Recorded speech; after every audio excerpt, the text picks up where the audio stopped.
ये तो पूरा गेम ही पलट रहे हैं। हम ये अल्टीमेटम देने के लिए आए हैं। जब हम उनके साथ थे और धरनों पे, जैसे मसलन किसान यूनियन, किसान का वो हुआ धरना, तो इंशाल्लाह जमीयत उसमें पहुंची है, मुस्लिम पर्सनल लॉ बोर्ड के नुमाइंदे उसमें पहुंचे हैं कि योगी जी ने पहले बिल्डोजर चलवा दिया, और अगर नहीं करेगी तो हम दूसरे लीडरों से बात करेंगे। ये तानाशाही कब तक चलेगी? 50% से ज़्यादा जो वक्फ की जायदादें हैं उसमें कब्जा है, उसको सरकार को छुड़ाने के लिए कुछ करना चाहिए था। किस तरीके से देखिए पुलिस वाले जो सर हैं वहाँ देखिए किस तरीके से कर रही है। आप मतलब बोलने भी नहीं देंगे यहाँ पर।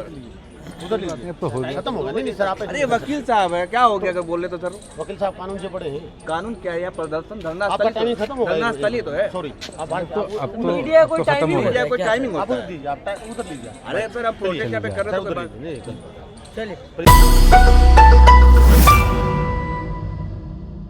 हम इस वक्त मौजूद है जंतर मंतर पर, और यहाँ पर वक्फ बोर्ड संशोधन बिल को लेकर यहाँ पर प्रदर्शन किया गया है, और आप देख सकते हैं पीछे भीड़ है, काफ़ी ज़्यादा तादाद में लोग यहाँ पहुँचे। इनसे बात करेंगे कि आखिर क्या वजह आन पड़ी जब मोदी सरकार लगातार मुस्लिम हितैषी होने का दावा करती है और उनके फ़ायदे में काम करने की बात करती है, तो ऐसे में मुसलमानों को सड़क पर उतरने की ज़रूरत क्यों पड़ी? क्या नाम है सर आपका? मेरा नाम रज़ी अहमद, दिल्ली से हूँ। जी सर। क्यों आज आप जंतर मंतर पर जमा हुए हैं? क्या ज़रूरत आ पड़ी? ज़रूरत ये है सर, जो गवर्नमेंट है वो हमारी वो जो अपने हिसाब से चलाना चाहती है वक्फ बोर्ड को, जबकि वक्फ बोर्ड का ये सिस्टम ये तय है कि हमारे जो बड़े हैं, हम अकायदीन हैं, सब कुछ सिस्टम पहले से बना हुआ, उसी हिसाब से चलना चाहिए। लेकिन वो तो कह रहे हैं ना कि सिर्फ अपने जो इसके अधिकारी होते थे, चेयरमैन होते, उन्होंने सिर्फ अपना पेट भरा, इसमें बहुत करप्शन हुआ, इसलिए हम ताकि आम मुसलमानों को इसका फायदा मिले इसलिए ऐसे कानून लाए हैं। देखो, अगर कुछ कमी होती है तो उसको दूर करना चाहिए। बाकी ऐसा नहीं है कि वक्फ बिल का पूरा गेम ही पलट दो। ये तो पूरा गेम ही पलट रहे हैं। क्या गेम पलट रहे हैं? सर, इनको सरकार को ध्यान देना चाहिए कि वो शिक्षा पे, बेरोजगारी पे, स्कूल पे, कॉलेजों पे, इन पे ध्यान दे, जिससे सिस्टम, सड़कें, तरक्की की बात नहीं करते हैं, और ये इन चीज़ों पे, मुद्दे पे बात दो जो पार्टिकल एक कास्ट को वो तो कह रहे हैं कि आपका भला हो जाएगा, कल्याण हो जाएगा इस बिल से। सर, भला किधर हो रहा है? ये वक्फ बोर्ड कुछ लोगों की बपाती है, आम मुसलमानों को फायदा नहीं। नहीं सर, ये देखो, ये जगह जो ज़मीन है वक्फ बोर्ड की ज़मीन ही, वो अल्लाह की ज़मीन है, इसका किसी की बपौती नहीं है। पार्टिकल कोई आदमी इसका दावा नहीं कर सकता। आरोप तो आप भी लोग लगाते थे कि जो सर, तो किसी चीज़ में दो सर, सारा पैसा वो ले सर किसी चीज़ की कमी है तो उसको दूर करना चाहिए, ये है। लेकिन ऐसा नहीं उसको पूरी सरकार अपने कब्जे में ले ले और अपने हिसाब से उसको चलाए, ऐसा नहीं है। क्या आपको डर है कि ये वक्फ बोर्ड की जो जमीन है वो सब खत्म ना हो जाए? बिल्कुल खत्म हो नहीं जाएगा, बिल्कुल हो जाएगा। कैसे हो जाएंगे? आप लोग भ्रम फैला रहे हैं कि मस्जिदें, कब्रिस्तान सब छिन जाएगा। सर, गवर्नमेंट का जो प्रोस्पेक्टस पास हुआ है उसको आप देख लो। आप इसमें बहुत ज़्यादा भ्रष्टाचार है, उस भ्रष्टाचार को कम करें। सर, भ्रष्टाचार से अगर कोई चीज़ में, किसी चीज़ में अगर कमी है तो उस कमी को दूर किया जा सकता है। ऐसा कि नहीं कि वो पासा ही पलट दे। वो गवर्नमेंट अपने हक में ही पूरा काम करना चाहती है, अपने हिसाब से रहना चाहती है। जंतर मंतर पहुँचे, वक्फ जो बिल आ रहा है उसके खिलाफ, क्या लगता है सरकार मतलब बिल वापस लेगी या फिर पास हो जाएगा? देखिए, ये हमारे और सरकार के दरमियान का मामला है। हम अपने तौर से कोशिश करेंगे, सरकार अपने तौर से कोशिश कर रही है। जब इंशाल्लाह हम आज पहला हमारा धरना है, हम ये अल्टीमेटम देने के लिए आए हैं और बताने के लिए आए हैं कि ये अच्छा नहीं है, दुरुस्त नहीं है, सही बात नहीं है, समझे।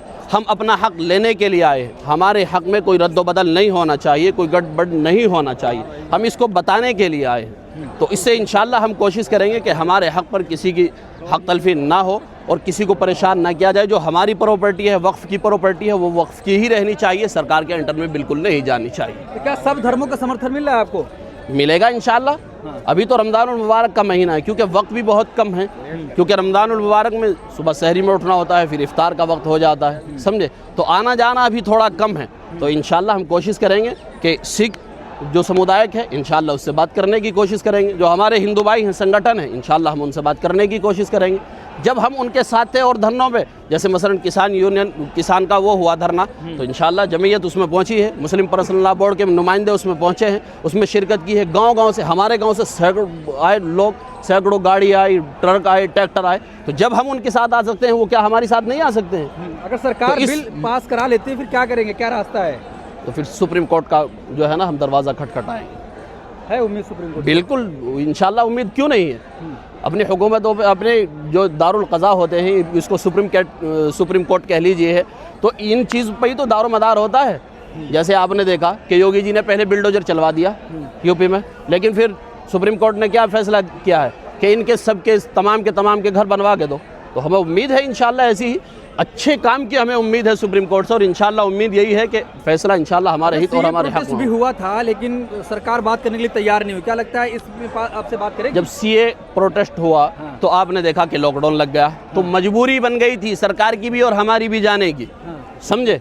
लेकिन अगर हम बैठे रहते और अड़े रहते तो इंशाल्लाह वो उसमें भी हम पूरा अपना क्या होगा, क्या सरकार बात करेगी आपसे? क्योंकि प्रधानमंत्री बिल्कुल करेगी, क्यों नहीं करेगी, क्यों नहीं करेगी, इंशाल्लाह करेगी। और अगर नहीं करेगी तो हम दूसरे लीडरों से बात करेंगे, चंद्रबाबू नायडू से बात करेंगे, नीतीश बाबू से बात करेंगे, तो इन लोगों से बात करेंगे। क्या सरकार बिल्कुल इनकी है? वह सरकार तो मिली जुली बनी हुई है फिलहाल। आपने साथ हैं, कब तक साथ हैं? एक टाइम होता है आदमी का साथ रहने का, जब आदमी देखता है कि ये कदम कदम पे मुझको धोखा दे रहा है तो आदमी खुद ब खुद ही साथ छोड़ देता है। मतलब क्या नीतीश कुमार, चंद्रबाबू नायडू आपके साथ आएंगे?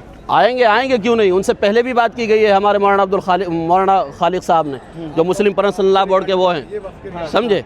तो इंशाल्लाह उसके वक्फ के रिगार्डिंग तो इंशाल्लाह हम उनसे भी बात करेंगे, और उनसे बात हुई भी है, और इंशाल्लाह आगे को भी बात करेंगे, कोशिश करेंगे जहाँ तक हो सकता है। अच्छा, क्या लगता है कि जिस तरीके से आज ये आंदोलन हुआ, यहाँ से कहा गया कि जगह जगह आंदोलन किया जाएगा, दूसरा शाहीन बाग अब बनने जा रहा है, जिस तरीके से अब देखो ये आंदोलन अभी शुरू हुआ है, हो सकता है कि इसी से असर पड़ जाए, क्योंकि रमज़ान मुबारक का मुबारक महीना चल रहा है, इसमें दुआएं कबूल होती है। हो सकता है कि अगर दुआएं कबूल हो गई तो काम बन जाएगा, इसी प्रोटेस्ट से काम हो जाएगा, समझे। और अगर नहीं बनता तो फिर इंशाल्लाह आगे की देखी जाएगी कि हम अपने अकाबिरीन के पीछे हैं, जैसे मौलाना वो अरशद मदनी साहब लोग कह रहे हैं जलियांवाला बाग भी फिर याद रखना चाहिए अगर शाहीन बाग बनेगा तो मैं इस बात को कह रहा हूँ कि भाई वो अपने तरीके से बात कर रहे हैं, हम अपनी तरीके से बात कर रहे हैं, समझे। ये तानाशाही कब तक चलेगी? एक आदमी तो कर रहा है कि भाई आपको ये काम नहीं करना चाहिए, एक आदमी गाली दे के कह रहा है कि तुम्हारी ऐसी तैसी ऐसा नहीं करना चाहिए। तो दोनों चीज़ों में फ़र्क है। मतलब बिल वापस करा के रहेंगे इंशाल्लाह, अगर जिंदा रहे तो इंशाल्लाह बिल वापस करा के रहेंगे इंशाल्लाह। मतलब पूरी कोशिश करेंगे, पूरी कोशिश में रहेंगे, फुल उम्मीद है इंशाल्लाह। उम्मीद क्या है? तो उम्मीद के ऊपर ये दुनिया बसी हुई है, तो इंशाल्लाह हम पूरी कोशिश करेंगे कि जहाँ तक हमसे हो सके इंशाल्लाह हम जो है ना। ये करो मरो की लड़ाई है फिर? नहीं, लड़ाई किस चीज़ की है? करो मरो की ये चीज़ नहीं है। करो मरो की क्या, ये तो हम कानून के एतबार से लड़ाई लड़ेंगे। करो मरो वाली लड़ाई कोई नहीं है, ये भी हमारे भाई है और हम भी इनके भाई हैं, समझो, और आप भी हमारे भाई। देखिए, जहाँ तक वक्फ कानून का मामला है, वक्फ एक्ट में ऑलरेडी जो 1995 का इंडिया के अंदर लागू है 2013 के अमेंडमेंट के बाद, वो अपने आप में एक बहुत ही सफिशेंट लॉ है।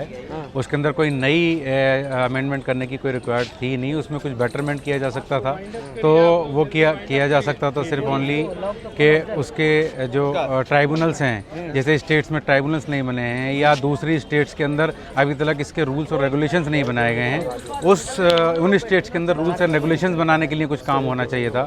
ज़्यादा से ज़्यादा जो है 50% से ज़्यादा जो वक्फ की जायदादें हैं उसमें कब्ज़ा है, उसको सरकार को छुड़ाने के लिए कुछ करना चाहिए था।